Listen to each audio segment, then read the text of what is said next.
All right, welcome back, everyone, to another episode of Seaweed Brain, a Percy Jackson podcast. We are having thoughts and reflections on season 1 of the Percy Jackson adaptation today, but it's not just Carter and I that are having those thoughts and reflections. We have Daphne Olive back in the house, staff writer for Percy Jackson, also famed podcaster of Black Sails. Stick around.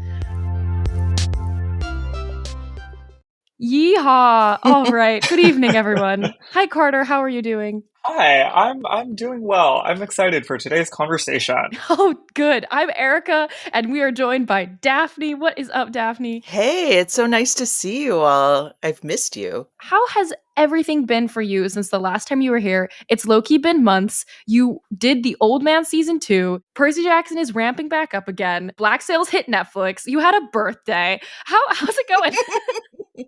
It's been a good few weeks, to be perfectly honest. It's been great. Yeah, I just got back from LA where we wrapped The Old Man, and I got to be there for wrap, which was wonderful because I'm generally the person traveling to be on set. Yeah, and Percy season 2 going strong. Really love this writer's room. It's just, I feel like nobody's announced them, so I don't know if I'm supposed to, but it's a great bunch of people, really amazing bunch of people, and it's probably not my job to announce who they are, but yeah, you all will love them. That's the job of our friend at Updates Percy on Twitter. That's his official job. I Will be know. to announce the writers. I know, and that hasn't happened yet, right? No, I don't think so. Not yet. Fascinating. Yeah. Because last time Rick just did a blog post and was like, and named all of us, and everyone was like, oh, okay, that's the writer's room. But yeah, that hasn't happened. Yeah, actually, we should start placing bets on whether it will be Rick on a blog post or at Updates Percy on Twitter who will drop that news first. Yeah, I don't even know how, but I'm in the writer's room. Yeah, you are. Okay, announcement. Yeah, wait, is that illegal? Did we already say something? Daphne is in the writer's room for season 2. Confirmed. I am in the writer's room for season 2 and loving it. Is your title still the same? No, now I am a story editor, which is the next. So it's like, this is just a WGA contracty thing. So it's like Right. role basically the same, but just, you get step ups each year. Right. The last time you were here, we Mhm. talked about episodes 1 through 4 of season 1. Oh, wow. I could not remember what episode we were at last time. Okay, great. So 1 through Yeah. 4. Wow, we have a lot to talk about then, don't we? 5 through 8. Wow. Which mostly means we need to discuss Percybeth. And that's sort of our thing here. But in order to discuss Percybeth, Carter, can you run everyone through our disclaimer? Yeah, the disclaimer is basically that Percybeth is a ship. We mean it in the context of a ship, but that there are different versions of the story of Percy Jackson and of Annabeth Chase across, the original books, graphic novels, movies, this TV show now. And so, the TV show is in a place where they are both children that are young. And in the context of that TV show, we are obviously referencing all of those other iterations of the story, but also focused on many different aspects of relationship beyond the romantic aspects that have been explicitly and directly developed so far in this season of television. That's the disclaimer. That's a good disclaimer. But we're excited to talk about Percy. No, that's a great disclaimer. Can I give my personal disclaimer? Please. Yeah. I think my personal disclaimer for our conversations about it is that I have not really read beyond the 5 books, although I am starting to a little bit. And my head is so much in exactly the moment that we are writing about, while at the same time trying to incorporate the 5 books. So anyone who's read the books, which I'm assuming is most people who are listening to this, kind of that's my disclaimer about where I'm aware of stuff later on, obviously. But yeah, I think anything I'm going to say is probably going to be more about them now / a little bit after now, as according to the TV show, because that's just so where my engagement with them as people has been. Exactly. And that's what we're interested in, taking Percybeth at wherever Percybeth is and knowing that Percybeth as a phrase can mean and be interpreted as Percybeth in the House of Hades, but can also be interpreted as Percy and Annabeth and the friendship between them in book 1. Right. And that's what we're talking about now, is Percy and Annabeth as they exist in season 1. While at the same time, they are a canon ship, so there's that as well. Yeah. And we know that like the reason we are talking about them is because we care about them in the broader context of like culturally what Persebeth is, Right. what this podcast is about, but also that they're just two new characters and a new friendship and a new dynamic, and that's what we're interested in. And it's funny because when you were here the first time, we didn't talk about them like pretty much at all, because episodes 1 through 4, the like ship of it, like the sort of like relationship development really just goes from especially in episode 3, from them sort of being like wary partners in this quest to starting to build a little bit of respect for each other, and starting to maybe see each other as people they can work together with. You know, we didn't want to push the Persebeth conversation too much. And then episode 5 hit us and we were like, oh my God. So we're all talking about Persebeth now. That's not just like a thing that we were going to wait until season 5 to discuss. Episode 5 was, I think, where the sheesh hit the fan for a lot of us, and being like, wow, this adaptation is really going for it with adding context and adding new scenes and new lore and reimagining certain situations that were in the books to help us like think more about these characters and these relationships. And it also gave us the permission to then think more deeply about Persebeth in season 1, I think, because we were like, oh, this is a conversation that we're now having. I feel like the listeners know very well at this point how we felt the Tunnel of Love sequence was so genius. But we're curious about like the process of reimagining that scene from the books, and in general conversations about like the trope of the Tunnel of Love and how to like flip that on its head. Oh, woo, yeah, that's fun. I have a lot to say. This was a really fun episode. I love this episode. I mean, I think I might have said to you all at some point, like, this is probably my favorite episode in the season.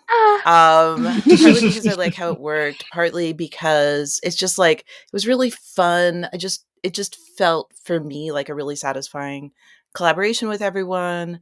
The Tunnel of Love itself just amuses me to no end, because that combination of that music and that video are just John Steinberg and Zoe Neary at their best. And the part of that I brought to it was the other Hephaestus story of the throne. Like, that was just like me poking around and looking for a version of Hephaestus's story that really felt thematically tied to everything else we were doing about this family. And so like, it was so funny because it was just like this moment where I was just like, oh shit, there's this story. Like, I knew this story.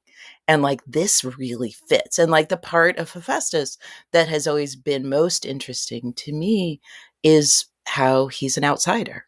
Mm-hmm. Like, he is an outsider. And like, in this world where, which I think we talked about maybe, or maybe we didn't talk about it, because this is really the episode where it hits, like this whole thing about siblings, right? Yeah. So it's like, you've got Ares, who like, yes, in Hephaestus's imagination, Ares is kind of like the bully brother who gets everything he wants. But then you're sitting with Ares when he's talking to Grover, and Ares is so envious of Athena. Mm-hmm. And it's just like, in a family where there is, you know, in this case, the kind of most extreme version of conditional love from their father, they're all going to scrap for whatever they can get. So it felt like somehow like all of our conversations about that all just kind of made it so clear that what their scene should be about is the family, and how, you know, we had Percy up until now kind of learning a lot from Annabeth along the way. And so it was time for that to flow in the other direction. And to, of course, if we could bring Sally into it, all the better. Like, the Sally's somehow an inspiration, not just for Percy, but also for Annabeth, even though she hasn't met her. Yeah.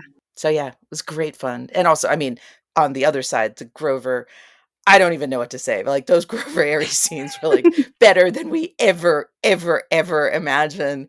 And I'm so lucky I was actually there when they were filming those. And I just said to Adam, I was like, dude, we gave you so much exposition and you are somehow killing it. Like, I don't even know how he did it. Like, he managed to make every bit of it interesting. It was incredible. I didn't even, like, a lot of people were commenting, I feel like, online after that episode and being like, wow, Adam Copeland really just delivered that exposition in a really entertaining way. And I was like, what exposition? I didn't even notice. Love that man. I would like to think that it's not boring exposition, that it's, fun stuff, but he made it so fun. Like, he just made it so that there was no question how fun it could be. Yeah, the two of them together, amazing. Mm-hmm. I'm still thinking about the Annabeth monologue speech to Hephaestus and really how that gives us a peek into her mind that we do not have for a long time in the Percy Jackson books. Like, when that was being said by her so early on, I was like, oh my gosh, like, yes, like, we knew this, but we never got to hear her say it. Was that structurally, like, in the sort of like storyboarding of her arc, something that it was important for the audience to kind of hear from her own mouth, as opposed to just, what we get in the book of Percy sort of slowly seeing her warm up to him? Okay. Well, I guess this is now, when I get into, like, the Persabeth of it all.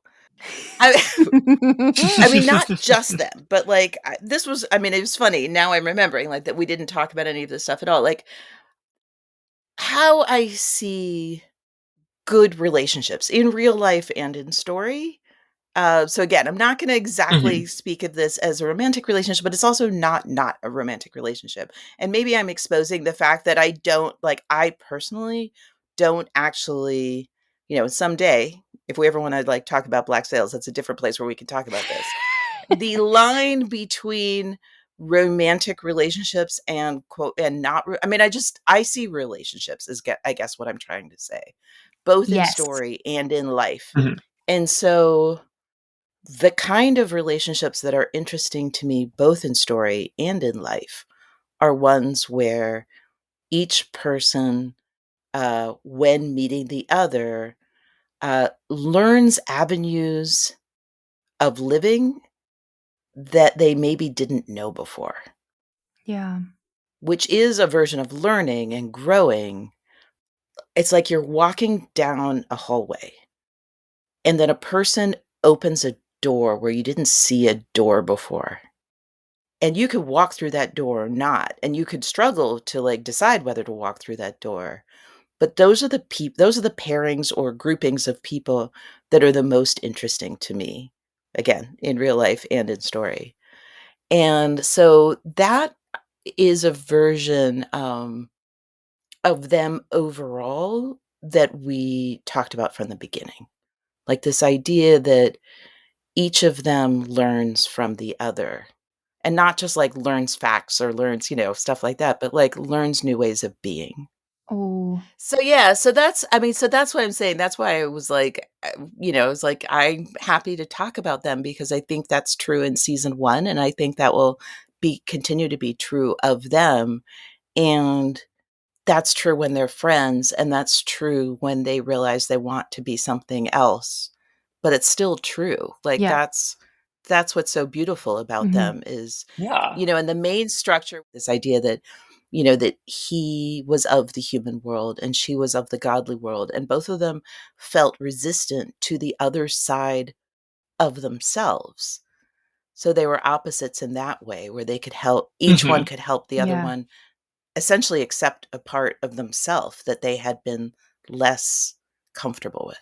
Yeah. So episode 5 is that for her. Yeah, we very much agree. It's also, like, I think it's important to remember that when we think about Persabeth in, like, its like overarching context, that relationship is a friendship for a lot of the time that we are experiencing it, and that we have always been advocates for. It's not the romance that makes a ship powerful. It is what they learn from each other and how they grow together and experience things together and act as a partnership. Exactly. I'm a big fan of Jack Rackham and Anne Bonny. We could have a whole podcast episode about that complex, amazing relationship. Yeah. Yes, I agree, right? It's like some relationships are completely impossible to define, and and Rackham and Bonny is the perfect example of one where you cannot define it, and that in no way takes away any of the power of it because it's such a special relationship. We also thought it was very fun that the way that episode was structured was that Annabeth got to deliver that monologue, and so we got to hear it as an audience, but Percy technically was dead and gold at the time, so he doesn't know any of that yet. I know. I love that. Yeah, and now we're like, oh, great. So now we get to find out about it, but they're not going to say those things to one another for a long time. I mean, I think it's not nothing, though, that she said to him that she thinks it, like, that his mom was smart for keeping him away. Like, that feels to me, Yeah. that's a huge statement on her part after giving him so much shit and Yeah. after him having doubts and about what we're, and after, and then going into what we're going to see, in episodes 6 and 7, like, it's just, I think it's really, it's a huge thing for her to say. Yeah. And a huge thing for him to hear from her. I feel like for Percy, someone who has such a strong relationship with his mom, hearing that Annabeth respects his mom is a huge step forward in how he perceives and can respect Annabeth as well. Yeah, totally. Since we're talking Percybeth, Carter, do you want to ask our like bolded question about the surprises while watching? Yeah. Basically, we were just wondering if there were any moments specifically about Percybeth, but it could be about anything else where you, in watching the show, noticed things that were not a part of the script, were not things that you were thinking about as the script was being written, or otherwise things that came as surprises, because we got to talk to some of the actors and they mentioned that a few of the things that we had discussed a lot online with other people who are invested in Percybeth were spontaneous contributions or things that they weren't thinking about that much but felt like doing. Yeah, if you were watching and you were like, whoa, that was a great moment, or like, oh my gosh, they really added a flair on that. I think that the biggest surprise for me, honestly, because I was there so much to see the kids, so I don't know about like moments. I'm sure there are moments that surprise me, but like in the kind of big picture, the biggest surprise for me, honestly, was the gods, because it's like we wrote them, I thought about them, I even advocated for some of them to be brought into season 1 who weren't in season 1, and still their takes on them were so much, I mean, just generally better than what I imagined. I don't even know what I was expecting for Hades. Like, I had ideas what I was expecting for Hades, and Hades is my fave of the gods. Because I just, I love a good Byronic hero. But my goodness, what he did with that, with the voice and the everything, it blew me away. And I mean, okay, I think actually, the scene in episode 7, when it was Poseidon and Sally, like, even though I know how good Virginia is, and even though, I've devoted many years to how good an actor Toby Stevens is, and yet and I knew the script inside out, and this was stuff I worked on, and still they killed me. They just straight up shattered me. Is there a feeling that you get when you're watching something like that and you're like, whoa, did I help write that? Because that was really good. Do you ever like pat yourself on the back a little? Like, yeah, I didn't help write that scene, but definitely a lot of the ideas that went into it, are things I helped work on. Yeah. Yeah, a little bit. Yeah. I mean, I remember texting John and just being like, that is just straight up romance. Like, that is just gorgeous, beautiful. I think what I said to him was like, there are a lot of people who work very hard to do in a whole series or a whole film the amount of romance that has happened to me in this tiny scenelet. It's not even a full. Yeah. And it was just, that one blew me away. It really blew me away. Yeah. I do happen to be someone who like has a whole backstory of Poseidon and Sally in my mind that is a true love story. Yeah, it's like, for me, it's like straight up love story. Right. And so, yes, it was very satisfying for me to see them kill it. Yeah. They're both incredible. So I shouldn't have been surprised, and yet I still managed to be surprised. It's a great example of like filmmaking as a whole, because it's the writing, the performance, the lighting, the cinematography that we got to talk to Jules about. Shooting that scene was so cool. He was like, yeah, the way that we like changed the colors so that it gets bluer as Poseidon shows up. I was like, what are you talking about? That's crazy. Jules is the best. Jules is the best. Oh my gosh. I've learned a lot in the past couple months about lighting design in particular. That's wonderful. Carter, can you think, I mean, I was really going to ask about the necklace moment, but is there anything else that we would want to specifically ask about reactions to? You're talking about an 8, right? You're talking about in 108? It's an 8. They're all in the cabin together before Percy goes to Olympus. Annabeth He gives him the necklace, but then Walker made the decision to sort of like, not knowing where to look directly at Annabeth the whole time and like not blink or break eye contact. Yeah, that's great. I mean, those kids know the books. If anyone knows the books, it is those 3 kids. They're amazing. I actually love talking about the books with them. Really, really love talking about the books with them. Yeah, that just all turned out perfectly. I was not involved in writing that scene, and I wasn't there to shoot it. So I guess that does count as a surprise for me. I was just like, wow, that turned out great. Well done, children. Beautiful. Perfect. Good work, kids. That was my reaction when I watched it. Me too. That's kind of how I felt at the end of every episode. I was like, good work, kids. Like, you did that. You did it really well. I love those kids so much. I'm very excited when I get to see them again. But yeah, they are a delight. They're brilliant. They know these books. They're so committed. They're just amazing, amazing, amazing kids.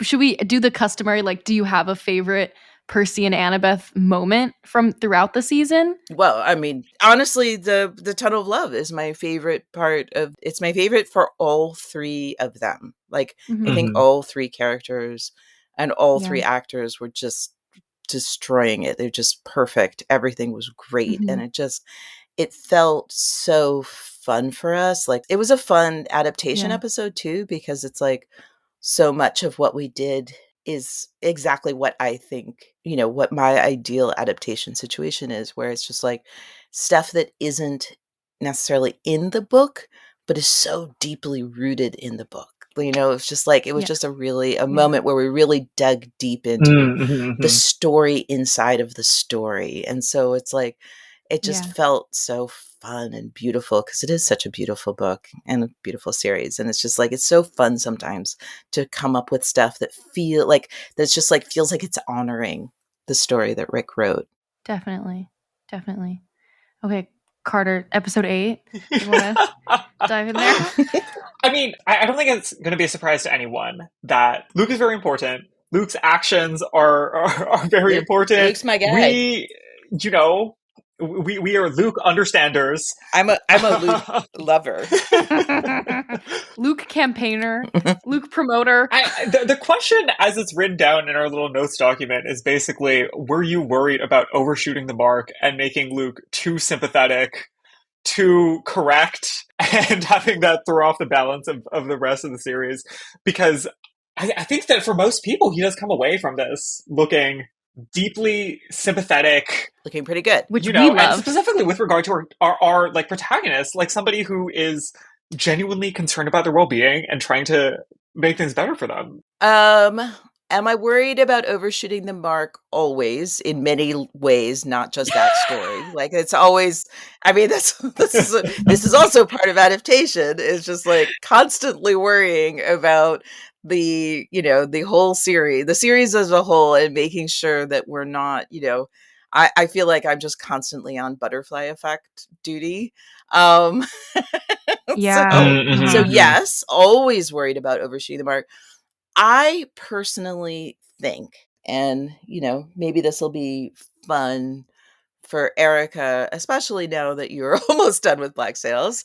The way that I'm in the middle of episode 9 as we talk about episode 8. Of all of the episodes, hilariously in the middle of the one. Structurally parallel. Yes. I think, I don't see Luke as a villain. And I see Luke as a tragic hero. Yeah. I think that, yes, this requires a huge balancing act. And at the same time, the story overall is the most interesting when Luke is making an argument that feels tempting. Yes. Yeah. So I hope we didn't overdo it, but it's possible.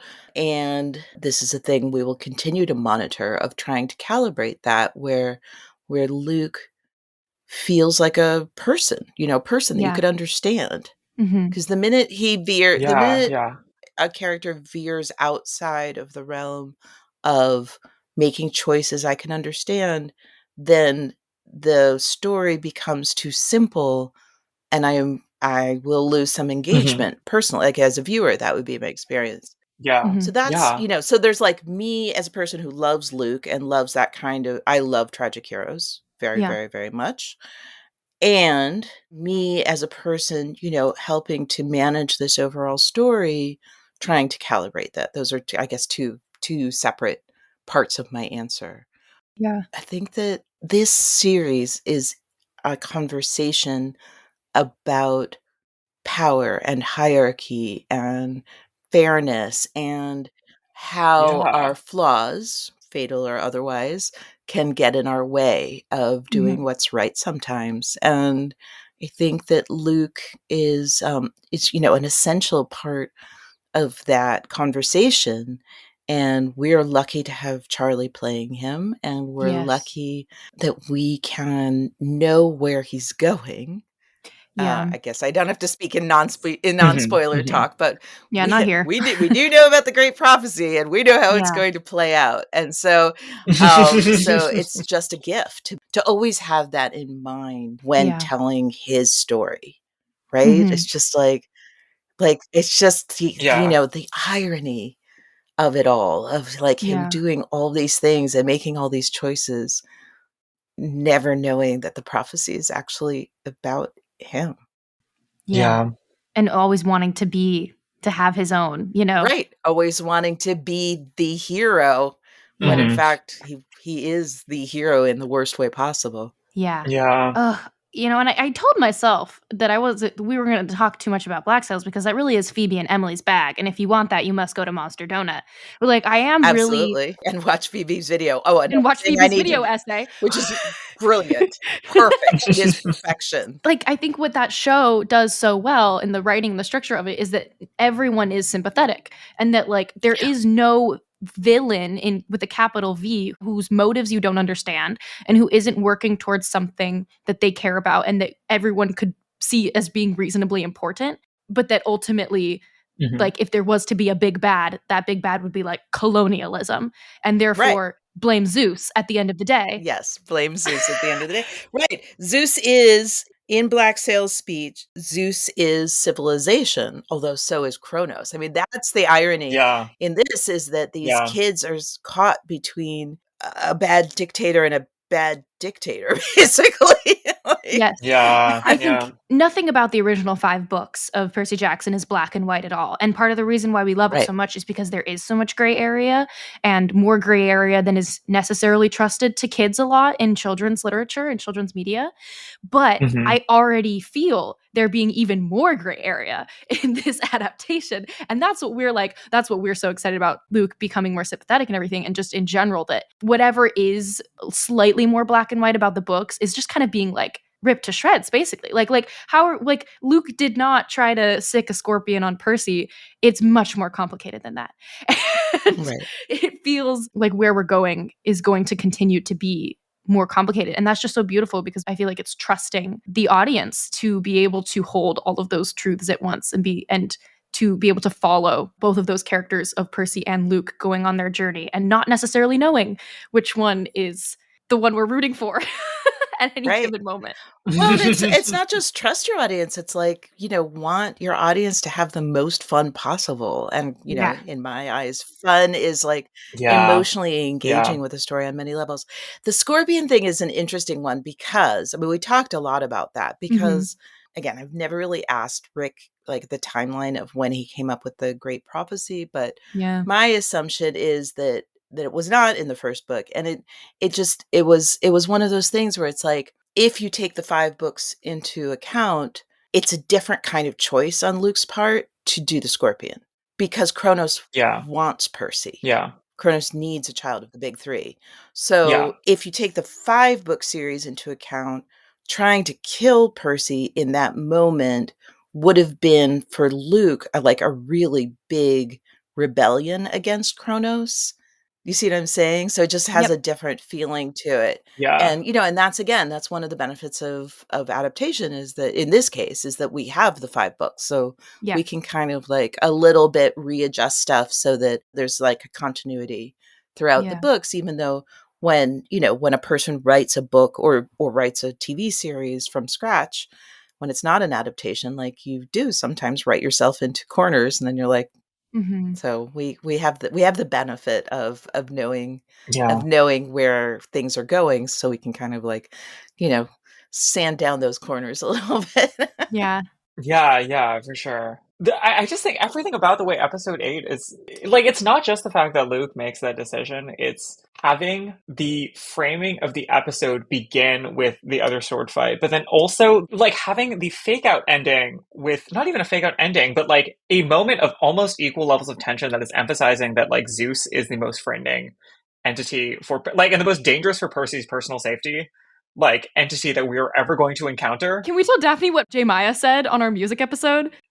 Well, our friend, who is a very talented musician, felt that the theme that Bear was using for each of the monsters came back when they encountered Zeus for the first time. Oh, fun. I love that. Right? Totally Okay. makes sense. That totally makes sense. Yeah, that Yeah. super makes sense. I love that. That's Yeah. great. That like as much of the work for humanizing Luke has to come in the form of like reminding ourselves that other entities and other players are not necessarily human and not necessarily like forgiving or benevolent or beneficial figures. Or understand how humans, demigods / mortals generally even work. Like that's Yeah. what's so interesting to me about Greek mythology and the mythology of Percy Jackson. It's just like these gods, like they've been witnessing us for a really long time and they still just don't seem to understand us. And I Yeah, get yeah. that, right? Like they're immortal. What do they care ultimately? Mhm. But like on the other side, it's like we do mess Hmm. their stuff up quite often. So like it would be really smart for them to like Yeah. bother to understand us a little bit. And yet they seem to not. And I feel Yeah, like that's actually on many levels their biggest weakness. absolutely. Yeah. I feel like that just goes to show why Poseidon is such a sympathetic god among the rest of them, because we are to assume, based on like his actions and also his like strong relationship with Sally, that he is among the gods that maybe understands humans a little bit better and has Right. spent maybe a little bit more time among them. Not always doing great stuff, but yes, time, Yeah. we'll call it time. Right, But time, yeah, yeah. no, but it is interesting, and I think that's part of the fun now is, like, to calibrate all of the gods in that way, like, how, Yeah. b again, based on the text, so it's like, with Hermes, so much of season 1 Hermes is based in book 5, right? Yeah. Like, Mhm. so much of it is based in book 5. Hmm. Yeah. And so it's like this beautiful thing that we have like this, this larger kind of buffet of Yes. of moments to draw from because none of them are in the books very much or for very long. So it's like taking Yeah. what we know Yeah. from the 5 books and trying to like cobble together personalities that are, Mhm. it's there's a different thing when you're reading a character that you don't see for very long, you're filling stuff in from your mind while you read, Yes. right? But when an actor needs to Yeah. actually Yeah. perform that person, they need to have like Hmm. Agreed upon canon and backstory. Yeah. just like a more to work from and to Yeah. make sure, and everyone needs to collaborate to make sure that the more that they're working from ends up being something that will make sense in the larger story. And so Right. it's just really fun, honestly, to like Mhm. try to draw from these bits and pieces. And honestly, the same with Sally. Like it was Mhm. like a lot of what we did with Sally was extrapolation from like Yeah. we know this about Sally, we know this about Sally, we know this about Sally. Therefore, we could conclude that like this would also be true. Yes. God Hmm. willing, 5 full seasons. I think the characters I'm most excited to see all of that backstory and all of that play out for are 1, Nico, and 2, Yeah. Dionysus, because there's so I much. know. And given I was just explaining to Carter the way that this Black Sails, like every season, reveals something about a character that changes your perception of them and then like launches us into the story. Yep. And I feel like Dionysus in book 5 is like that's exactly what happens with him, where you're like, oh my God, like you really have cared this whole time and you've been present this whole time and a lot more focused than we thought you were. Just because we weren't paying attention to you doesn't mean that you weren't like living a full life in the background. I mean, we get the little inkling in book 3. I just love the scene where he shows up when Percy's, like, Yeah. crashing the I really love that moment. That's a really great Mhm. moment. Yeah. But yeah, I'm also wow, I'm just I mean, if we're just talking about things we love, I'm just really excited someday. hopefully. Assuming Yeah. I still get to work on this show. I'm hoping someday that I get to like have anything to do with Zoe Nightshade because I love her. Daphne. Oh, yes. Daphne. If you love Zoe Nightshade, you'll love Reina Ramirez Arellano. Awesome. Can't wait. Every time I've had to ever submit like for like writings and stuff like that, do things under a pseudonym, I always use Zoe Nightshade because Oh, I love that. she's my hero and I want to be her. She's so great. She's so great. I love her so much. And that's a great opportunity to weave in so much like external mythology. Like you're going to have a field day with the research on that one. Yeah. And just putting stuff in there. Yeah. Then all the Herculean stories. Yeah, exactly. The Hercules season is a good concept. Hercules The season. Hercules You mean season. Walker's Emmy Award season? That would be incredible. That would be incredible. I'm going to ask sort of a thoughts and reflections, meditations question. What's it like participating online as somebody who is a writer? Like, how has that been like navigating sort of like the online fandom space and like being present and like trying to enjoy being there, but also like, you know, also maybe having like research on like what people's thoughts are, but not letting those thoughts interfere too much with the process. I'm very curious about how do you handle Twitter? I mean, to be perfectly honest, I exist mostly on Twitter still as a Black Sails fan. Like That's that's good. still the majority of my presence, the majority of my interactions are Black Sails related. I love you all on Twitter. I think the fandom is very, very sweet and Mhm. smart and adorable. I don't like, let's say like I see tweets. I don't like go deep into threads because I don't feel like it's my place. I don't mean Mhm. threads the app. I mean threads like when people are having conversations. I don't like Well, no one read goes on Threads down. the app, so Right. Right. But you know, I'm sorry, I just needed to clarify. just me and Becky. So yeah, so I feel like I don't see a lot of analysis. I do see fan art, which I adore. Yeah. I don't know. I just mostly like just really love seeing how happy people are. And I'm sure there are people who aren't happy with season one, but somehow that doesn't end up on my Twitter feed. It just makes me happy. I'm just like, I just feel like, you know, we have a lot of reasons to make this television show, but the main one, as Mhm. far as I'm concerned, is to make book fans happy. So that Yeah. makes me happy. I don't feel like it's my place or any writer's place, honestly, to insert themselves Mhm. into fan conversations. Like I strongly believe that, you know, even though I'm, you know, doing interviews and this podcast but, you know, still always I just feel like once we've made the thing, it's out of our hands and it's in the Mhm. hands of the fans to discuss. It's not Mhm. really our place to like insert ourselves aside from interviews. So yeah, so mostly my experience is I love the fans. Fans are amazing. I really enjoy how much you all seem to love the show and love each other. And that just Yeah. makes me happy. Yay! So that's what it's like to be a writer on Twitter, I guess, for me. It's great to be able to still be present in those spaces because I don't take it for granted that like you are online and that like Becky is online as like executive producer of this entity because you know Rick is not necessarily as online anymore and that's Mhm. something you know that he does to protect his own peace and his own process and he's really busy and there may come a time when Becky doesn't have the time to be as online and stuff like that but it's so great. I feel like I cherish these moments where everyone is sort of like part of the same space together, Mhm. you know, as much as we can be in all of the positive ways. No, I get that. I mean, that's how it was for me with Black Sails. Yeah. Like back then, even John was active. More thoughts and meditations on season one, forcing you to do reflection time. What would you say was like the hardest problem to crack when it came to the season one writers' room? Anything with the Ooh. story or particular scene? Goodness, that's a really interesting question. I mean, storytelling is hard work.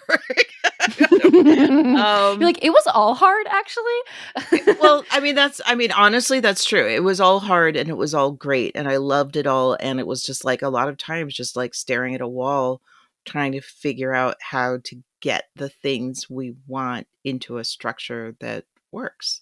Episode 2 was a challenge because so much of the book is at camp and trying to condense that down into a single episode or an episode plus a little bit of 3. But you know, there was an understanding that, like, we need to hit the road. Mm-hmm. So that was a challenge. I don't know. I feel like they all were in their own ways. Seven had a lot of the same issues because there's just like so much that we wanted to do in Hades. And so it's just like Mm-hmm. trying to figure out which is the right combination and the right way to do it. And the right, like, Yeah. chapters are chapters, but episodes are different than chapters in that, Mm. ideally an episode has something that, in addition to its place in the whole story, has something like that ties it to itself thematically. Yeah. Yeah. Seven felt like it wanted to be a lot of different things. Mm-hmm. And so I feel like that was one of the ones where it was like it wanted to be, when you say what is this episode about, there were just too many good options. I Although it don't ended up know. being like for a lot of people the best episode of the season, I'm which so is glad. I'm so glad right, to which hear is that. really cool because I know Jules also said that episode was really challenging as far as shooting all those different Oh, locations yeah. and just kind of making all of the different physical spaces work, but it really paid off. And the funny thing is, like, so I was there on the day when they were shooting, when they're like walking up to the palace. And then, but then right behind us on it's this giant stage where you can build different things. So we were at the place where, like, they're walking up to the palace with the two guards. And then right behind us was the trees from the asphodel. Yeah. So it's like, so I would like walk away and just like stroll around. They were still working on the trees. So I was like, Yeah. would stroll around the asphodelian trees just Just in the like the middle of real the stage. underworld. Yep. Basically a forest indoors. And, and then if like you walk to the other side of the stage, it was like place where they were holding stuff, like stuff from the water park and stuff like, Yeah. just like stuff just in storage, basically. Mm-hmm. Yeah. That stage was a wild, wild place. So I should find pictures of that stage and post some. Because it Yeah. is wild, like how Mm-hmm. these different parts of different episodes were kind of all in this gigantic space.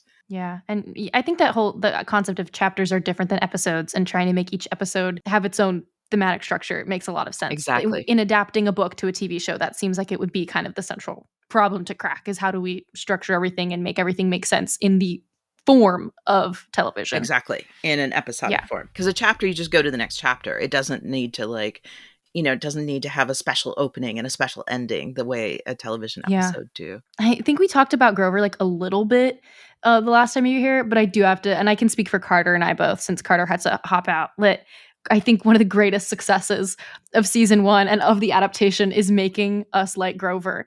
And like that intent, like that constant question of how can Grover do something active in this episode and like how can he actively participate and like really support the team and like also be present in this like trio relationship and have this like different dynamic with both of these characters.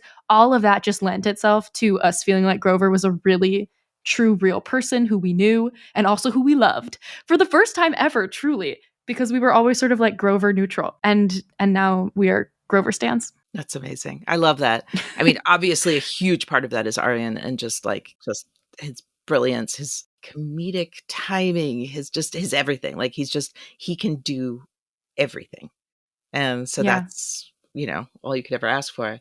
And yeah, it was really fun for us to like try to take, because the books in general, as we've talked about, are first person narrative. So like we only see all of the characters through Percy's eyes. So like Percy's experience of Grover, trying to like extrapolate that into Grover being Grover, his own person with his own POV and his own, motivations.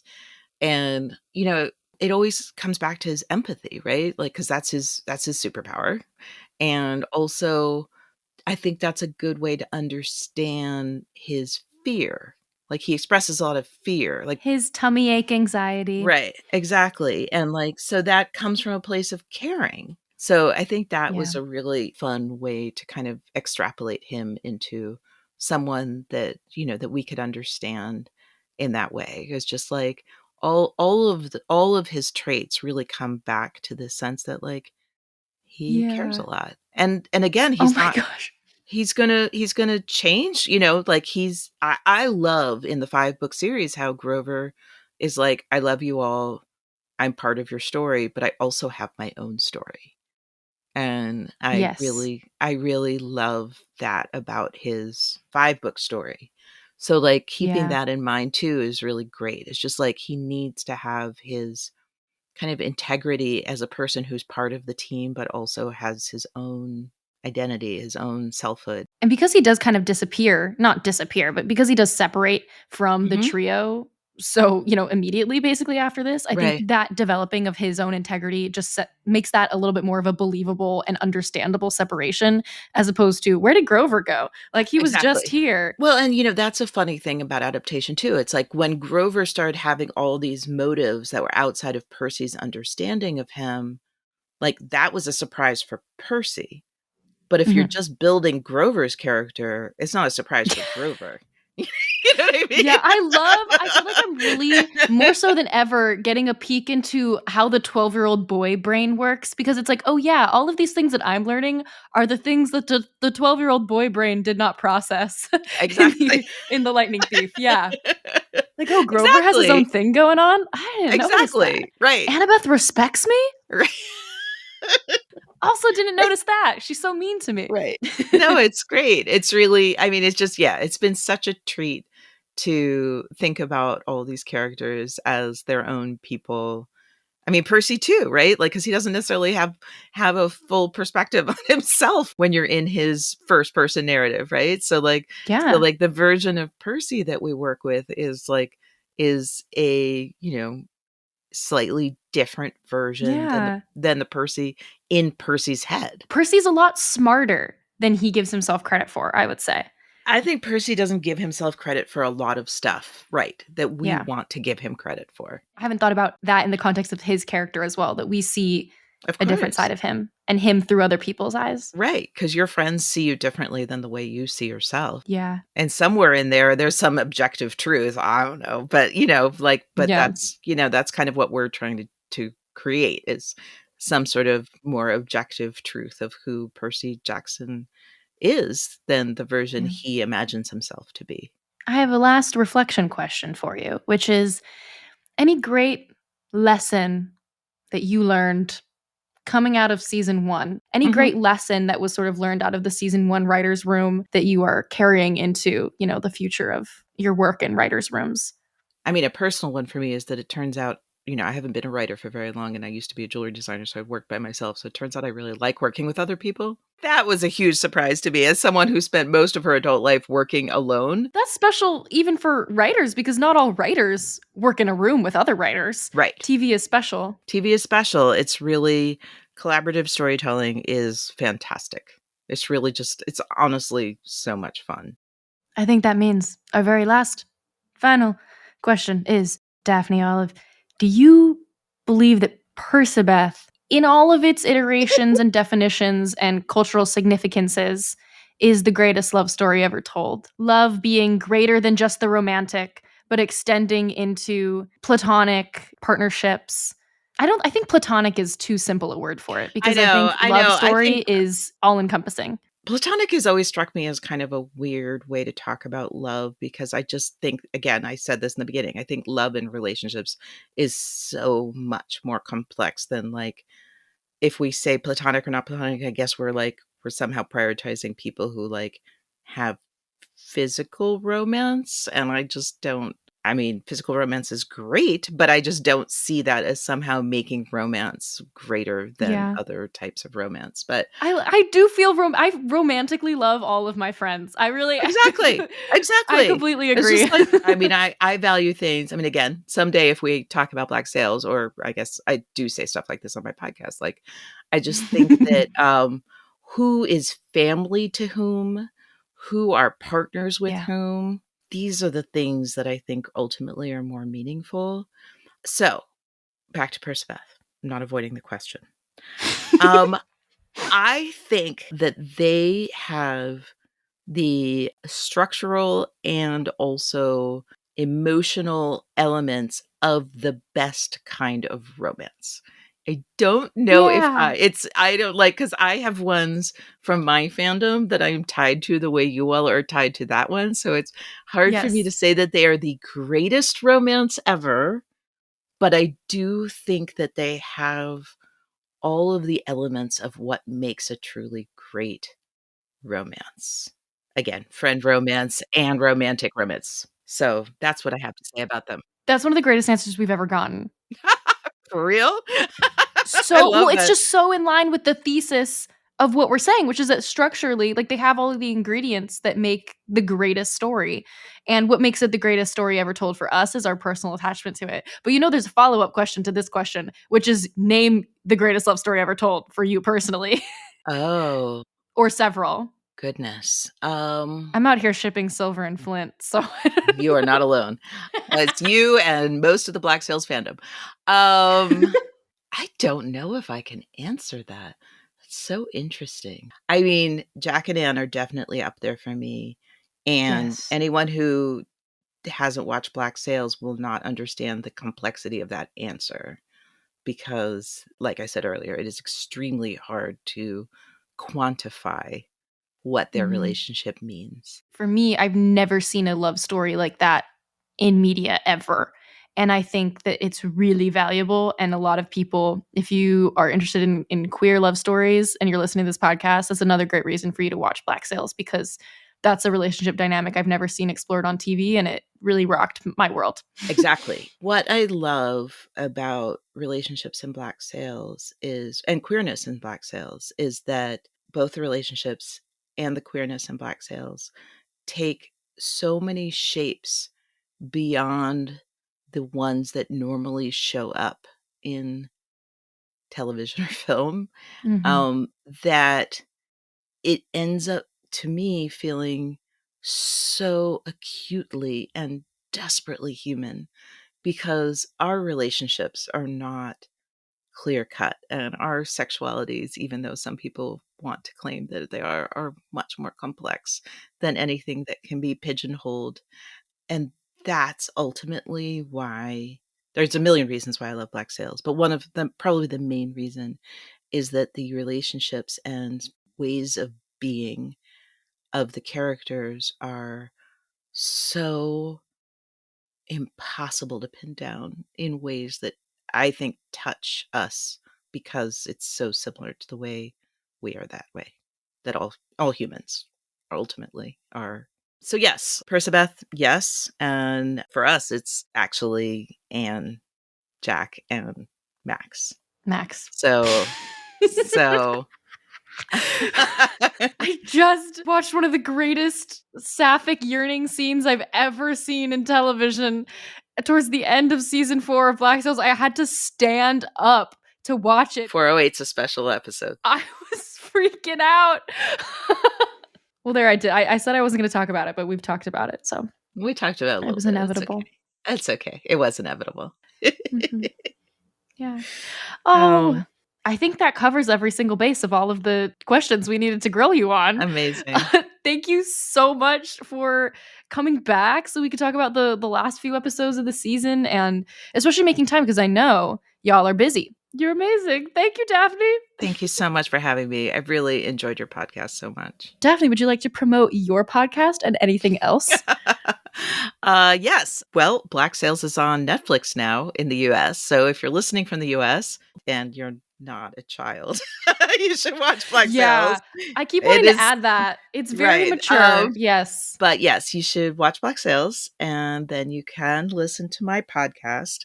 It is called Fathoms Deep, and we do episode for episode. We don't spoil forward, so you can actually listen to the podcast along with your watch. We give context, historical and stuff like that, context sometimes.